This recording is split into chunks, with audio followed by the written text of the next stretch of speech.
핫한 이슈를 전문가에게 묻습니다. 이슈콜입니다.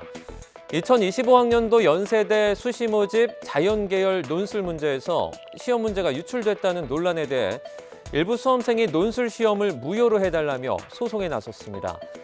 이와 함께 논술 전형 효력 정지 가처분 신청을 제기해 결국에는 법적 공방까지 번졌습니다. 앞서 지난 12일 연세대 수시 모집의 자연계열 논술 시험이 치러진 한 고사장에서 감독관의 착오로 이 시험지를 1시간 전에 배부했다가 걷어갔는데요. 이 과정에서 문제 유출 논란이 불거졌습니다. 또 시험 문항에서는 기호가 잘못 표기돼서 이 학교 측이 시험 종료 30분 전에 이를 공지하고 시험 시간을 연장하는 일도 발생했습니다. 수험생 측은 학교의 허술한 관리 감독으로 공정성이 훼손됐기 때문에 이 시험을 무효로 해달라는 입장인데 연세대 측은 문제가 없다라는 태도를 취하고 있는데요. 이번 내용 김성수 변호사와 짚어보겠습니다. 변호사님 나와 계시죠? 예, 안녕하세요. 결국에는 법적 공방까지 가게 됐습니다. 앞으로의 소송에서 쟁점은 뭐가 있을까요?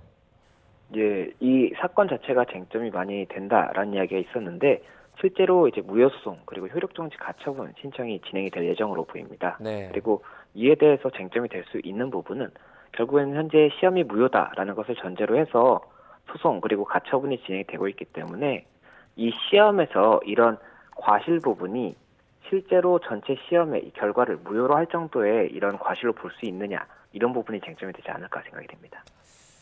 이제 시험의 공정성이 훼손됐다는 걸 증명하는 게 정말 중요할 것 같은데 지금 상황에서 정황들은 좀 충분해 보이세요? 일단 지금까지 보도된 내용들을 종합을 해보면 네. 그 오후 2시에 시작해야 되는 그 시험인데 1시간 정도 먼저 이 착오를 해서 한 고사장에서 시험 집배부를 먼저 했다가 다시 회수했다는 거거든요. 네. 그리고 그 과정에서 일부 수험생들이 조금 이 앞장에 비치는 이런 내용을 통해서라도 내용을 확인할 수 있었던 부분이 있는 것 아니냐 이런 이야기가 나오는 것도 있고 그리고 또 일부는 지금 뭐 내가 그때 그 고사장에 있던 학생이었는데 문제를 몇 가지 정도를 다른 고사장에 있는 친구에게 뭐 문자 메시지로 알려줬다 이런 주장도 나오다 보니까는 그런 부분들이 어느 정도까지 밝혀지느냐가 중요할 것 같습니다. 그런데 현재 보도된 내용만 가지고 전체 시험의 내용을 무효로 할 수 있느냐에 대해서는 법원에서도 조금 고민을 할 수 있는 부분이 있지 않을까 생각이 돼서 추가적인 증거가 어떤 것이 더 나오는지가 중요할 것 같습니다. 만약에 법원에서 이번 시험을 무효다라고 판단을 하게 된다면 예정된 공식 합격자 발표일까지 지금부터 약 50일 정도 남아 있거든요. 현실적으로 좀 가능한 일정이다라고 보십니까? 이 모집 요강을 보면 이 합격자 발표일이 12월 중순으로 나와 있었습니다. 그런데 실제로는 이제 수능 다음 날 정도에 발표가 나지 않을까 이런 이야기도 있었거든요. 네. 그러다 보니까 발표가 나기 전에 가처분 결정이라도 있어야지 이 효력 정지를 이제 검토해 볼 수가 있을 것이기 때문에 결국에는 이 가처분의 결정이 언제까지 가능하냐가 이제 주장이 되는 것이고 현재 이 소송을 제기할 예정이라고 알려져 있는 변호사의 주장에 따르면 그 2022년도에 이 수능 정답과 관련한 소송 같은 경우에는 굉장히 빨리 결과가 나온 적이 있었거든요. 네. 그렇다 보니까 그런 사례를 이제 비춰봤을 때는 가처분이 뭐 15일 정도 뭐 아니면 조금 더 늦어진다고 하더라도 최대한 빨리 나온다고 하면 재시험 자체가 가능한 일정은 되지 않겠느냐 이런 이야기를 하는 것으로 보입니다. 반대로 문제가 안 된 다른 시험장에서 이제 정상적으로 입시를 치른 학생들도 있을 겁니다. 이들 입장에서는 억울할 법도 한데 과거에 좀 사례들을 보면 유사한 게 있습니까?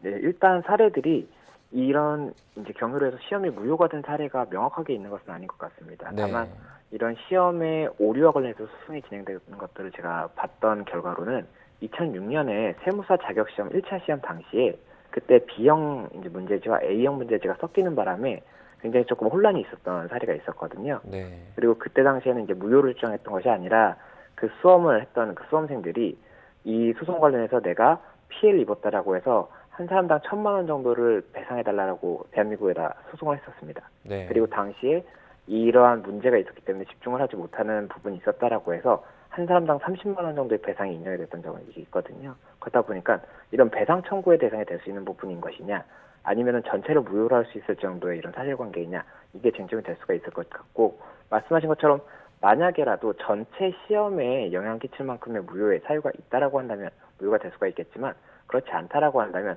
다른 시험 고사장에서 봤던 이러한 이 수험생들의 이런 입장도 고려해서 법원에서 판단하지 않을까 생각이 됩니다. 이번 논란과 관련해서 이제 연세대에 부실한 관리 감독에 대한 책임을 묻지 않을 수 없을 것 같은데요. 향후에 법정 다툼에서 이 부분이 좀 영향을 미칠까요?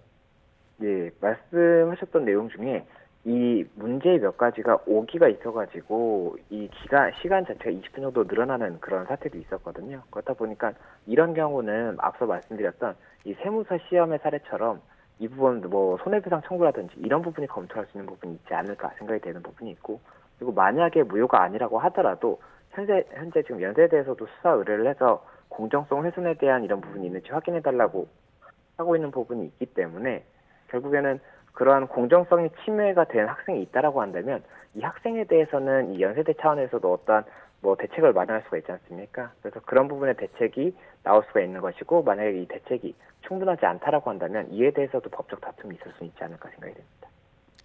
네, 법적 공방으로 번진 연세대 수시 논술 문제 유출 논란 살펴봤습니다. 지금까지 김성수 변호사와 함께했습니다. 변호사님 고맙습니다.